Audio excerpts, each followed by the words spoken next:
जय हिंद दोस्तों। हम बात करने वाले हैं फोमो के बारे में, फियर ऑफ मिसिंग आउट। बहुत से ट्रेडर जो हैं इस तरीके से ट्रेड करते हैं फोमो में और बहुत ज़्यादा लॉस करते जा रहे हैं। तो हमें इससे कैसे बचना है और किस तरीके से हम इंप्रूवमेंट करना चाहते हैं ये बताने जा रहा हूँ। मैं इसमें कुछ 10 पॉइंट डिस्कस करने जा रहा हूँ, आप लोगों को ध्यान से सुनना है। तो इसमें आप लोग क्या गलतियाँ करते हैं, बहुत जल्दी एंट्री लेना, डर और घबराहट में क्या करते हैं, बिना सही सेटअप का इंतजार किए जैसे मार्केट भाग रहा होता है आप बहुत जल्दबाजी में एंट्री ले लेते हैं और जब एंट्री ले ली तो फिर लॉस के लिए तैयार हो जाओ। ये आमतौर पर होता है। साइकोलॉजी के जो मैं फैक्ट बता रहा हूँ ये पर्सनल एक्सपीरियंस से बता रहा हूँ, सारे शेयर कर रहा हूँ, आप ध्यान से सुनना। हर मूवमेंट को मौका समझना। मोमेंट से मेरा मतलब है एक बड़ी कैंडल बनी, थोड़ा ऊपर नीचे हुआ, फिर थोड़ा डाउन आया, उसको तुमने समझ लिया कि भाई ये ट्रेड बनना है। बड़ी कैंडल देखते कोई भी बेरी सिंगल्फिंग पैटर्न का वेट भी नहीं किया, एंट्री डाल दी। एंट्री डालने के बाद फिर से लॉस, क्योंकि अकाउंट छोटा होता जाता है और ट्रेडर दिन ब दिन डिप्रेशन में आता रहता है। इन सब चीज़ों को करने, स्टॉप लॉस ना लगाना। अब आपने अगर फोमो में है तो आप सोच रहे हैं कि मैं स्कैल्प करके निकल जाता हूँ, स्टॉप लॉस लगाने की क्या जरूरत है। करो ऐसी गलती जैसे तुम ये गलती करते हो, स्टॉप लॉस नहीं लगाते। या अगर आप सेल में बैठे हुए हैं, पुट में है, तो बड़ी कैंडल आएगी और उसके बाद फिर दूसरी कैंडल और पूरा का पूरा कैपिटल आपका आधा दिखने लगता है। डाउन साइड में भी ऐसा होता है, आपको लगता है कि मैं स्पाइक आएगा निकल जाऊंगा, मेरे दिमाग में इतना लॉस ले लेता है कि हाँ भाई इतना आएगा, 2000 3000 निकल जाऊंगा। छोटी छोटी छोटी कैंडल आती, फिर एक बड़ी कैंडल, कैपिटल, फिर जीरो। अब इन सब चीज़ों से बचना बहुत ज़्यादा जरूरी है। ओवर ट्रेडिंग करना। अब फोमो में क्या करते हो तुम यार, एक दिन में जो भी कम से कम 10 ट्रेड कर लेते हो, 12 ट्रेड कर लेते हो। ये फोमो में ही होता है, क्योंकि आपको लगता है कि यहाँ से ऊपर जाएगा, यहाँ से जाएगा। आपको क्या लग रहा है इसकी कोई वैल्यू नहीं है बाजार में, आपको क्या फील हो रहा है, कोई भी मार्केट वैल्यू नहीं है।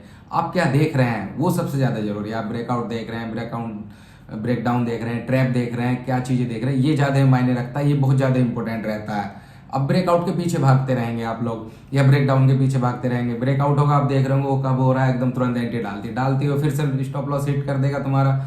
और अगर तुमने वेट नहीं किया अच्छे से, रिटेस्ट का वेट नहीं किया, तो और ज़्यादा नुकसान होने का ज़्यादा तो नुकसान रहता है।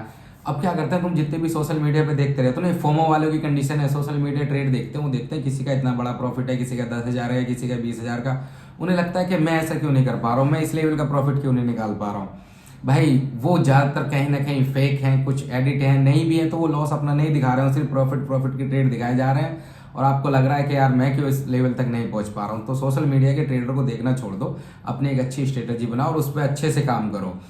फोमो वाला ट्रेडर क्या करता है, क्वांटिटी बहुत ज़्यादा उठा लेगा स्कैल्प के चक्कर में। जैसे ही कोई बड़ी कैंडल है, मार्केट ऊपर की तरफ भागा, ब्रेकआउट दिया, तो वो क्वांटिटी उठा लेगा। जहाँ उसकी लिमिट है 2 लॉट की या 5 लॉट की, वहाँ पता चलता है उसने उठा ली 10 लॉट या 15 लॉट। अब इसमें क्या होना है भाई, लॉस तो ज़्यादा होगा, 1-2 रुपये ऊपर नीचे हिलेगा बड़ी क्वांटिटी के साथ, तो कितना नुकसान होने वाला है। तो फोमो में ऐसा भी नहीं करना है कि आपने बड़ी क्वांटिटी उठा लिया और बहुत जल्दी कर ली। इमोशन में आके कभी भी ट्रेड नहीं करना, कोई भी डिसीजन नहीं लेना। इमोशन से मेरा मतलब है कि मुझे लग रहा है कि बाजार यहाँ से ऊपर चला जाएगा। भाई तुम्हारे लगने की या मेरे लगने की कोई वैल्यू नहीं है बाजार में। ज़्यादातर जो फोमो में नए ट्रेडर लॉस करते हैं ना, वो यही करते हैं कि मुझे लग रहा है कि यहाँ से नीचे चला जाएगा। उसने एक बॉक्स बना दिया कि मुझे ऐसा फील हो रहा है। भाई तुम्हें क्या लग रहा है, उसकी बिल्कुल भी वैल्यू नहीं है। मुझे क्या दिख रहा है, ब्रेकआउट दिख रहा है, ब्रेकआउट के बाद रीटेस्ट कर रहा है, कोई हैमर कैंडल बना रही है, मोमेंटम दिख रहा है। तो मैं वहाँ अगर मान के चलो स्कैल्प कर रहा हूँ, मोमेंटम में है तो स्कैल्प करके निकल जाऊँ, वो भी छोटी क्वांटिटी के साथ। और अगर मुझे पोजिशनल ट्रेड मिल रही है कोई बुलिश सिंगल्फिंग के बाद या ब्रेकआउट को रिटेस्ट करने के बाद या हैमर के बाद, तो मैं कंटिन्यू पोजिशनल ट्रेड में होल्ड करूंगा। 50 पॉइंट, 100 पॉइंट, 200 पॉइंट तक भी कोशिश करूंगा।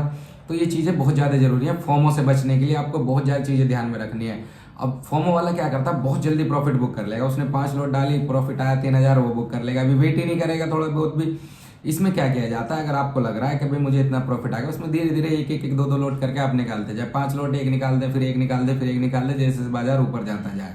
यदि आपको फोमो हो रहा है, डर लग रहा है, अदरवाइज आप पूरी क्वांटिटी होल्ड करके रखें, चलने दें। स्टॉप लॉस जैसे आपने 200 पे लिया और प्राइस पहुंच चुका है 220 पे, स्टॉप लॉस 200 पे लगा दिया जाए। कंटिन्यू ट्रेंड को फॉलो करो, रनिंग करो, प्रॉफिट का मजा लो। पर क्या आमतौर पर डर की वजह से जल्दी निकाल दो। अगर जल्दी भी निकालना है तो मैंने बताया थोड़ी थोड़ी क्वांटिटी निकालते जाओ, कोई दिक्कत नहीं, एक लोट छोड़ दो, लास्ट तक उसका पूरा प्रॉफिट बुक करो। इस तरीके से ट्रेड की जाएगी जो लंबा चलेगा।